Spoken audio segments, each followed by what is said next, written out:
What's up, guys? Doing well. If you missed it, Jason and I did an Ultimate Cavs show last night. You can go find it on our YouTube page. We broke down some of Kenny Atkinson's first offensive sets using this new system we got, which was really cool. We did an homage to Ty Jerome. So if you want to see some more Cavs content, we're going to have 4 different Cavs topics today. But if you want even more Cavs content before tonight's chase of 13-0, they'd be the 6th team ever to start 13-0 if they can win tonight. You can find that on our YouTube page. We also have a Behind the Glass coming at you guys at 4:30 today, doing some more Cavs stuff. So if you're looking for Cavs content, you won't find any outlet in the city of Cleveland giving you more Cavs coverage in these upcoming days than the Ultimate Cleveland Sports Show. By the way, Mike. Oh, shoot. Because you mentioned Ty Jerome, and you didn't know this. So if Mike didn't know this, probably most of our fans don't know this. Good job by Chris Fedor. I had Chris Fedor on my podcast yesterday. You can check it out on YouTube. He told me that Ty Jerome and Donovan Mitchell have apparently been friends and played ball together since they were 8 years old. Did anybody else know that? No. I did not know I had no clue. No. Both from New York City, give or take New York City greater area. Right. So shout out to, it's a great little nugget from. Yeah. They And go back to the Park days. Chris told me he asked Donovan recently, he's like, because Donovan really wanted the Cavs to sign Ty Jerome. Wow. And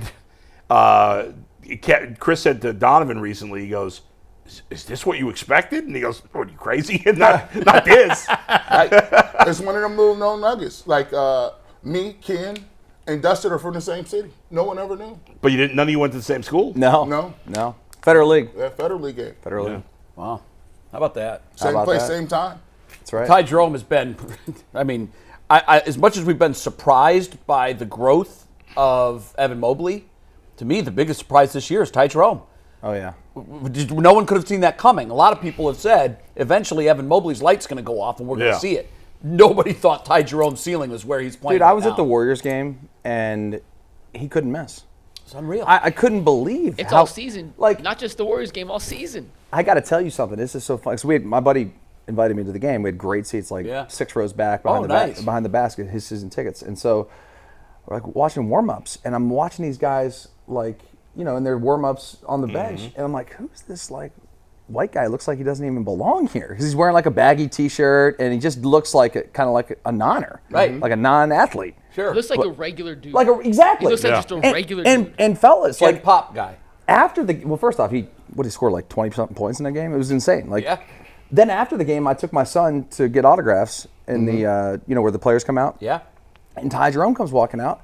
Dude, this looks like he's in college, like he's in a frat or something. Not that that's a bad thing, meaning he looks like a normal, average guy, and he's tearing it up in the NBA. It's you never know. It's just unbelievable. Them is always the dudes that get you and pick up basketball. It's like Billy Ho, who has the hustler. him? Yeah, that's Why right. no twos? God dang it! We Ty talked Jerome about with it another yesterday, Billy Ho. how he's playing, per minute played, is playing as well as anybody in the league. Obviously he plays a lot less minutes. Mikey, didn't you give us that one stat the one day about the MVP thing? It was kind of funny. Well, he's no longer in the top 10 of Pro Basketball Reference's MVP race. In that same, it was still funny though. In that same chart, Darius Garland's now at number 5, by the way. Okay. But on a per 36-point basis, and I'll give you a little.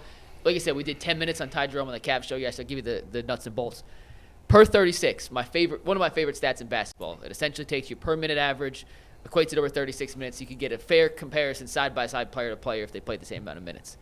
Ty Jerome's averaging 22.5, 7.5, 5, and 3.5 steals per game per 36 minutes. He's shooting a better field goal percentage than LeBron and Anthony Davis.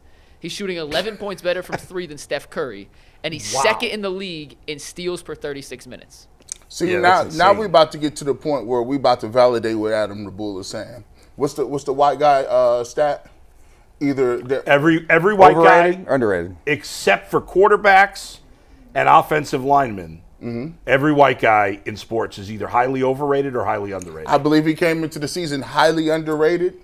If we keep saying those stats, he will become highly overrated here in a second. He will. See, I mean, those are lofty numbers. It's hard to do the part of it flip-flop. is Steph Curry. His role isn't a starter. We don't need 36 minutes out of him. No. The beauty of what he's doing is you have an instant microwave offensive player that you can just throw out there at a stretch when you need a bucket or your starters need a blow.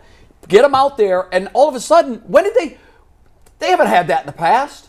Not a guy of this caliber that could come off the bench and produce. You had Ricky Rubio a few years ago before he got hurt. For a minute. For a minute. But Well, so far it's only been a minute on Ty Jerome, but true. But Ty Jerome, I don't it's think not Ricky just Rubio offense. ever had moments like this Ty Jerome kid. No, not like this. But like Ty this. Jerome, it's not just offense; it's defense Sure. too. He's doing playing it great both ends. defense. He's doing it at both ends. Second in the league in steals per 36 minutes. Yeah, that's and it's nuts. double his previous career high. Not just like, he averaged 1.6 steals, he's averaging 3.3.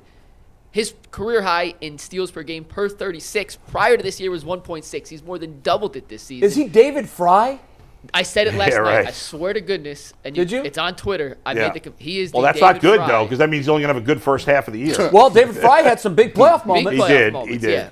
But essentially, he's a guy you had no expectations Right. for coming into this season. He's David He's Fry played to me. out of his mind. Is it sustainable? Was David Fry ever going to have a higher OPS than Shohei and Aaron Judge? We all knew it was going to come down eventually. Sure. Is Ty Jerome a better shooter than Steph Curry? No. But it doesn't mean they can't still be incredibly valuable down the playoff stretch for the Cavs. And even in the postseason that's true. with David Fry, who had the biggest home run in the world in the playoffs for the Guardians, if Ty Jerome hits a big shot in the playoffs for the Cavs, I don't think any of us will be surprised. I don't think so. No. In fact, I'd expect him to hit big shots. The guy. He's playing. I mean, it's early, but he still seems like a guy that is going to be a part of this team going for the rest of the year. Like he could be an impactful player in the playoffs. And Mike, I don't know, maybe it's anecdotal for me. It feels like a lot of his steals come when they absolutely need a steal. I'm just gonna play this video, Steve. Just take 332 full. No analysis. Let's just watch this. I put together a compilation of Ty Jerome steals for last night. I put it on the rundown today. I'm just letting you guys comment on it. He's doing things that you do to like 4-year-olds. If you're This was the one I was thinking of. And there's another one. This is 2 minutes long. We don't have to watch them all. But he's literally just pickpocketing NBA players like I would if I went to the local Boys and Girls Club. That's Anthony Black. He's a starting guard. Whoop, cookies giving me. Cookies. Look, he in his pockets, bro. Hey, by the way, they don't even let you really get that off no more. Anytime you reach across somebody's body, That's Zach LaVine, immediate multiple-time foul. All-Star. Yeah. He's got such quick hands. And I also like how he like calms down at the rim and finishes, and right there he dishes off to Donovan. Like some guys are so like out of control when they get a steal in fast breaks. I don't know. I like this kid. Jeez. Jason Lloyd got all that hate mail.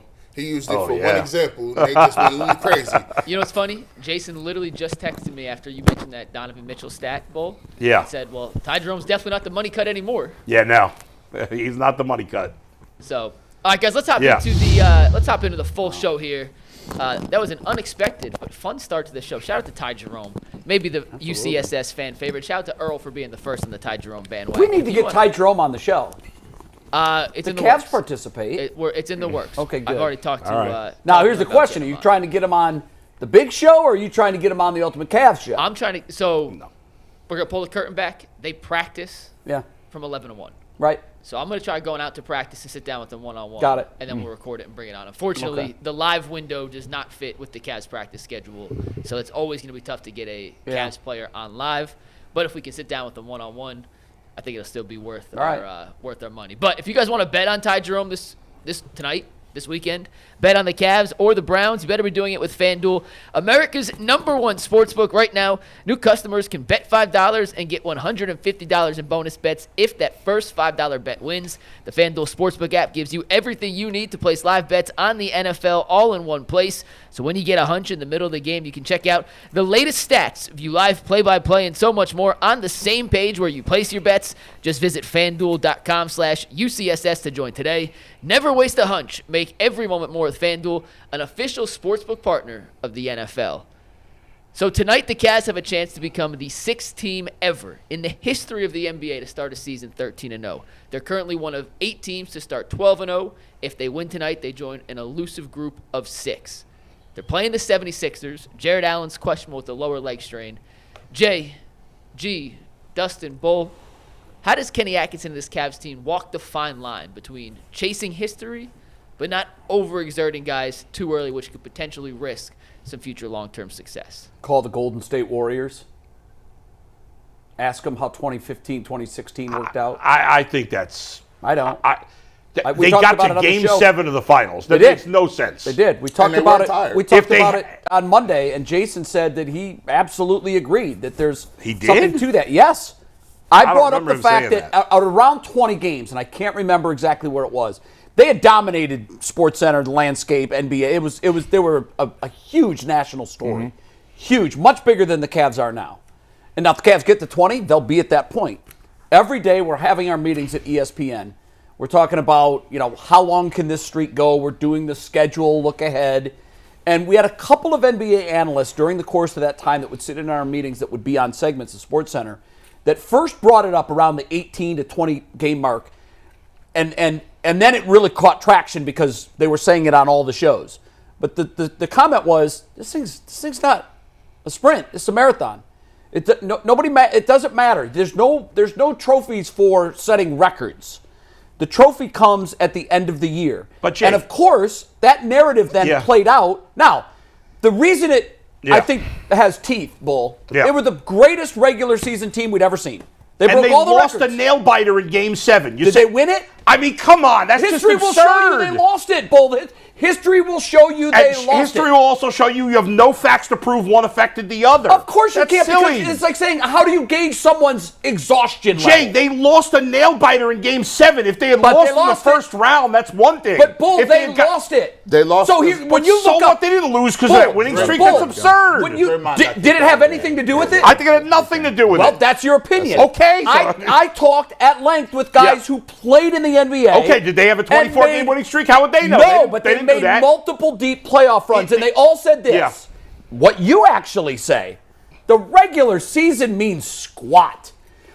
I wish Brad Sellers was here because I did have this conversation with Brad before about Michael Jordan and his evolution as an NBA player. When he came into the league, pedal to the metal, let's win every night. Well, Magic Johnson famously, after hitting a big shot to win his very first game, running around the court like it was an NCAA championship. And the Lakers famously pulled him across and said, hey, kid, we got 81 more of these. Yeah. Pump the brakes. Bull. Yeah. Can I prove it?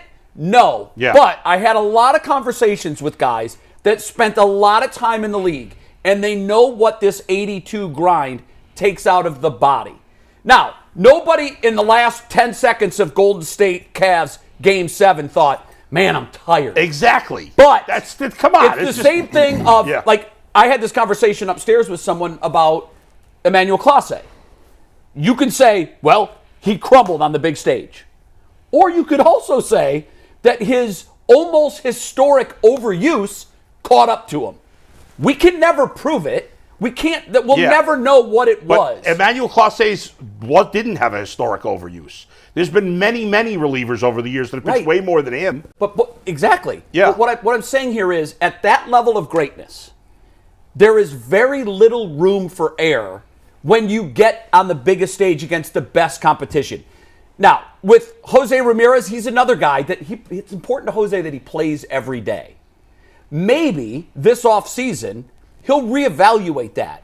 Where's the trophy for playing 160? I've never seen that trophy. I just don't. But here's what he's going to be remembered for. He colossally fell apart in the biggest time of the season. So what I'm saying is, can I prove it? No, I can't.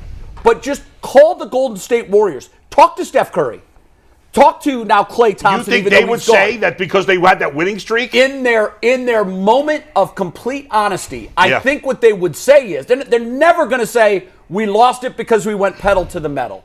But now remember, this was twofold with them. Didn't the Bulls go pedal to the metal when they won 72 games? They had Michael Jordan, who was indefatigable, right? I mean, come on. Can I ask a question? He's the greatest he's the greatest of all time. So you can say, "Oh, come on." Yeah. But I'll finish the point up by saying this: not only did they go pedal to the metal for the first 25, even though they lost at 25.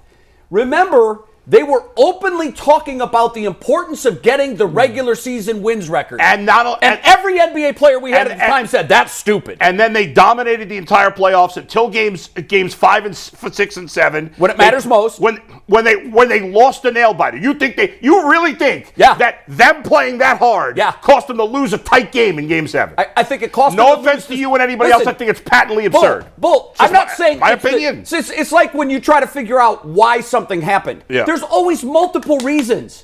Obviously, losing Draymond Green was a huge factor for them. Obviously. I think they lost because it was LeBron James. That's it. If you're doing the autopsy and you're looking at all of the pertinent information, you can't ignore the fact that for the first 25 games, almost a third of the season, they went balls out. They were a lot of talking teams have about done that in history of basketball and And won then the they championship. bookend that bowl Yeah. with their last 20 games peaking at the record book and playing every night to try to chase that record. Every team in the 80s and 90s did that every year. Played hard to the Well, end. Yes. I'm just that's saying. True. That's a fact, I'm Jay. just saying. Come on. So let me ask you Yeah. this. Do you think that the Cavs would be better equipped to pay particular attention to load management, which they've done a great job of so far? Which they have done, so what's the They've problem? done a wonderful job so Yeah. far. But what's more important at the end of the season? I'll ask this question and then I'll lay out. Yeah. Load management or regular season records?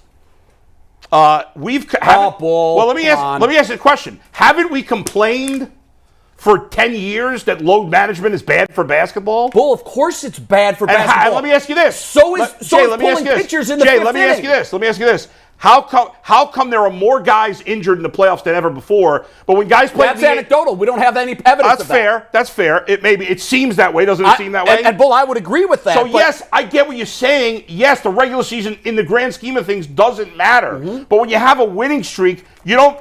You try to break a record. You know what? And I just don't see how you could tie what the fact they went. You said, well, with the Bulls that they had Michael. Well, the Cavs had LeBron. If they had played any other team in the finals, they would have wiped the floor with them. I agree. Wiped the floor. But they didn't. And then it wouldn't have mattered. But they didn't. I just don't see how it matters. I know you don't. But yeah. again, answer this question. Yeah. And then we can let the middle guys go. Yeah. What's more important in the grand scheme of things? Regular season greatness or records, or load management? I think that's the fair question. Regular season records don't ultimately mean that much in most cases, but a winning streak in period. most cases, yes, they mean nothing at all. So then a no hitter means nothing, I guess. It does on an individual basis on one night, yes. So but at Jay, the end of the year, Bull, here. I'll guarantee you, if you go ask the Cavaliers at the beginning of the training camp this season. So let's talk about goals for the season. Right. Now, obviously, none of them embrace the fact that we want to win an NBA championship, but yet Monday, Mike astutely pointed out that Darius Garland said championship in his answer. Yeah, of course. Nobody said, well, you know, what we're gunning for is that 24-0. Of course. Why can't you want both, It doesn't mean anything. It doesn't matter. It does matter. It doesn't mean as much as winning a championship. What matters more, a ring or a 24-0 start to the season? A ring, of course. Okay. But I'd say... Bull, that's my point. No, it's not your point. You're saying one affects the other. I'm saying it doesn't. Bull, it does affect it. Okay, you think it does. I don't think it does. That's it. We're not going to agree. What we say doesn't matter. All I can go on is the conversations I had for really a couple of months during that regular season. A month at the beginning and a month at the end. With a lot of guys that lived that life. And they said, you know, it's easy for the guy sitting at home who turns on his TV every night to say, go for it.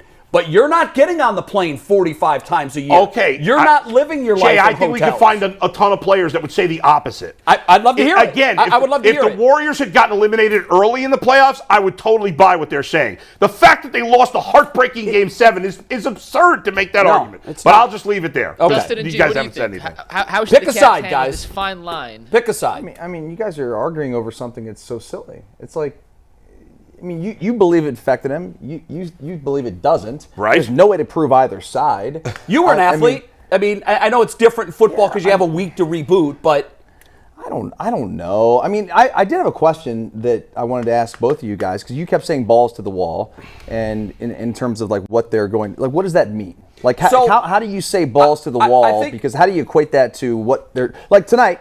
They're going for 13. Right. So what does that mean? Does that mean that Donovan plays 2 more minutes tonight than he typically would? Like, what do you think that means? In-game decisions in the micro moment that are probably different if you're 4-1 over your last 5. Okay. Like, give me an example. I'm not. I'll give you one. Against Chicago, I felt like there was a point where there was a sense of urgency that would not have been there if they were 7-4 to start the season. The whole third quarter, he was playing the whole bench. I know he did, which is beautiful. And to Mike's point of the numbers, he's got guys that he has the luxury of doing that with this year. But there was, Mike, when you were watching that game, did you get a sense that there was a ratcheting up? Because Donovan Mitchell even said so after the game. Did you get a sense that there was a ratcheting up in that game that might not have happened if they were 7-4? So full disclosure, and you're going to hate this answer, but I had a basketball game Monday night. So I just want to hear it. Well, I watched the game Tuesday morning because I didn't see it live, so I knew they won. So Yeah, you do watch it differently. I knew they won, so I never got a sense of the pressure. But Donovan said afterwards. Guys, the sense of urgency comes from them being 12-0. Absolutely, it does. But it's not just how Kenny would manage the game in terms of inbounds plays, out-of-bounds plays, who's on the court, all these things that are coaching decisions. Right. The players themselves are the ones that are going to push harder and harder because you're 12-0. Exactly. If I'm on a 12-0 team, I'm going to play my ass off. Now, here's the thing to that. Yes, the players are going to do their part, but Kenny's going to decide the rotations and who's in the game. And Atkinson himself said, yeah, we're very but well. He hasn't done anything different. I don't understand. There's nothing that he's done to me that I've seen. Garrett, you're going to be in here in about 20 seconds. Yeah. So I just don't know that. But he's coaching to win the game. And you should. Yeah. And you should. So then what's different? If he's not coaching to win the game, then we're taking the foot off the gas pedal? Well, let me ask you this, because I brought this up earlier. And then I want to hear from It's G. the 8th inning. Yeah. It's the Cubs. It's in April. It's the first 8th of the season. Yeah. Your pitcher is a Cy Young candidate. Yeah. And he's at 122 pitches in the 7th inning and he's got a perfect game going. Probably not that many because he wouldn't have that many if he was perfect. But I know as a fan, don't rob my moment of history. Don't rob tonight. But we've seen more and more often that no-hitters are becoming combined no-hitters. Yeah, which I don't. Pitchers I don't like it, and I'll admit it. So it sounds like it's contradictory to what I'm saying now. But that's an individual accomplishment, which really means nothing. It means something to the player, of course. But it's a team sport, and you want to win in October, not April. That's fine. So you've got to take that into account. I don't think it's a good comparison because he's not these guys are not playing that many minutes.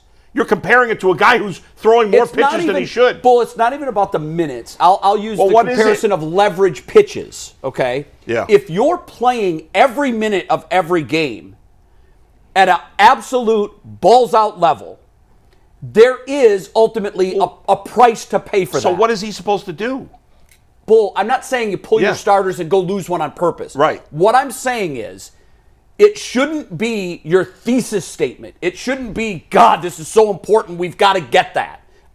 You ask 100,000 Cavs fans, would you rather start 25-0 or would you rather win an NBA championship? Well, it's an obvious answer, and it's also an obvious answer for the players. Yes, but now here's the problem. Fair question. They're not mutually exclusive. Are y'all the greatest team of all time. Y'all done or y'all finished? Yeah, tap in.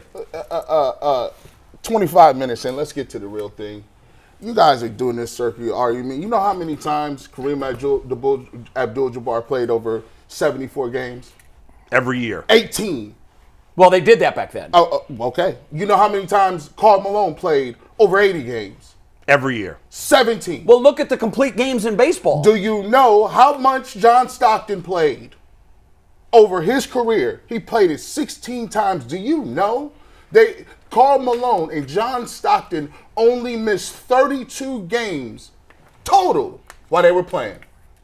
These are guys who led in all-time assists. That's what they did, though, G. At the end of the day, the human body is getting better with medicine. The human body does great things. It's all about your expectation level. The expectation level is that when you put your pants on and you go play a sport, you put your clothes on to try to win football games, basketball games, whatever the case may be. You have a very small, finite time that you can live your dream and do what you need to do on that court.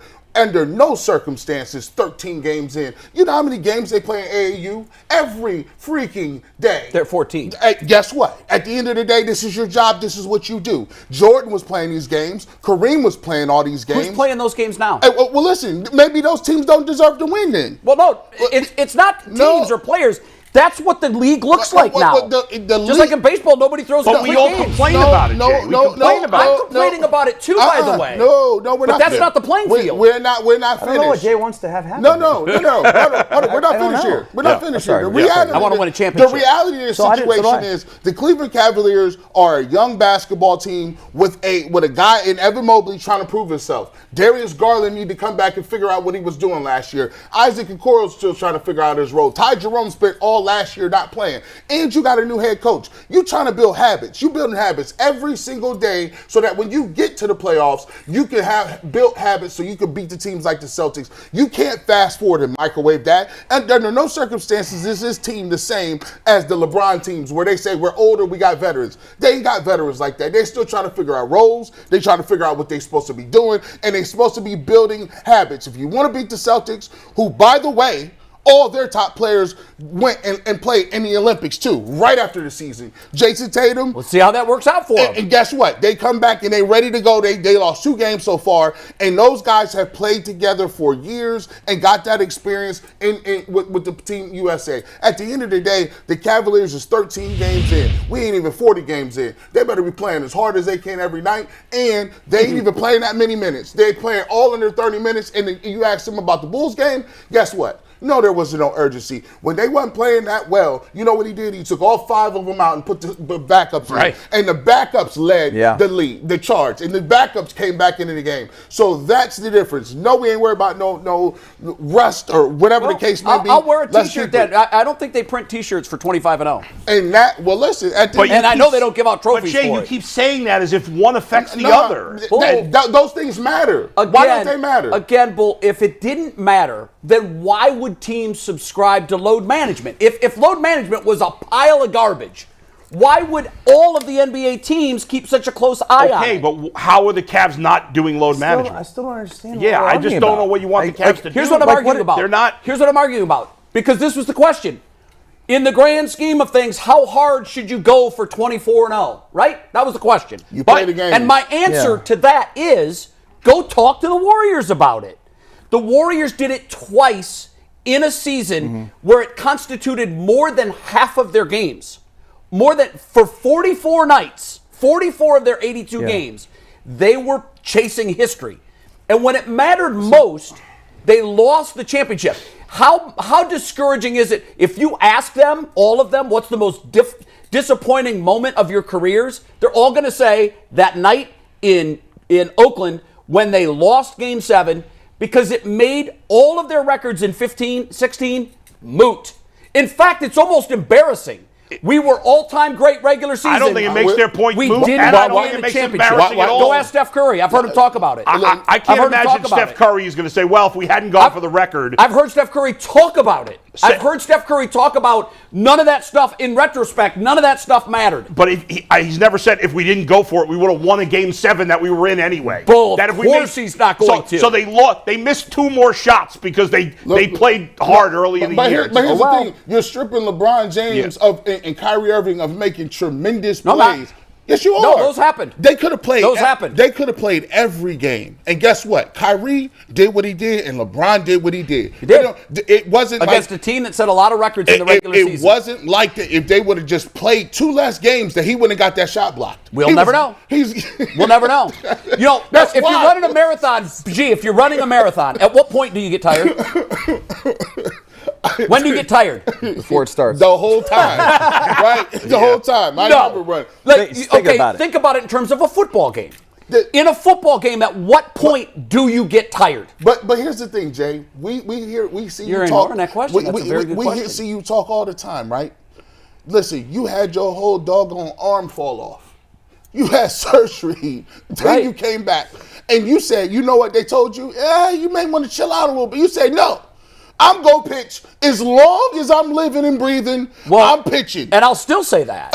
Well, why do you think that these athletes in the prime of their career don't think the same way? Gee, that's a crazy analogy because I'm 60 years old and I love playing baseball so much that I get enjoyment out of that. So if it hurts, I'm going to do it. Of course they do. But this is where load management comes into play. Mike, how big of a thing in the NBA is load management? I mean, every team does it. But we keep. I just don't. So the fact that every team does it must mean there's. But how are the Cavs not doing it, Jay? How are they not doing it? I agree with. They're not playing any starters over 32 minutes. So far, I love what they're doing so far, and I even said that the other night. I think that he's done a great job with load management. All I'm saying is, don't try to go for history at the expense of exhausting your team when it matters the most. This is a marathon. I'm surprised you don't notice that because you have said time and time again, the regular season means nothing. I don't care about the regular season. As a player, if you're in a winning streak, that matters. Obviously, it matters to their guys. I'm not saying try to lose. Right. You're misunderstanding what I'm saying. I'm not misunderstanding what you're saying. There will be decisions that Kenny Atkinson needs to make in the course of this run where he might otherwise pull some players and pull back, but he's not doing that. At the start of the third quarter, when it was a 15-0 run, and he rightly said, I thought that was Kenny Atkinson waving the flag. I really did. I thought he was saying, you know what? You got to lose sometime. We'll get it out of the way. Yeah. Then a funny thing happened. The backups came in, and the backup said, no, we're going to do our part, which I love, by the way. I love it because it's like in a football game, complementary football, when the offense picks up the defense. What we saw in that game was the backup said, we've got your back for this quarter. And that's why they won the game. So in the end, the Cavs are not doing anything out of the ordinary or playing in any way differently. Even if they do, there's in my opinion, no proof that it would play a role in winning a championship. So I don't understand what you're upset about or what you want to do. I'm not upset. I'm not upset at all. What do you want them to do? Nothing different. Okay. However, so then we just wasted 30 minutes. No, we didn't. Because the question was, how hard do you go for this? Like, right, Mike? At 24, how hard should Kenny Atkinson pursue the record? So let's have and that what I conversation. said was, let's have that conversation at the All-Star break. go ask all the players. Would you rather go 25-0 or win a championship? But again, you've asked that 4 times. It's not a fair question. It doesn't have to be one or the other. Because the team that won 24-0 didn't win a championship. That has nothing to do with it.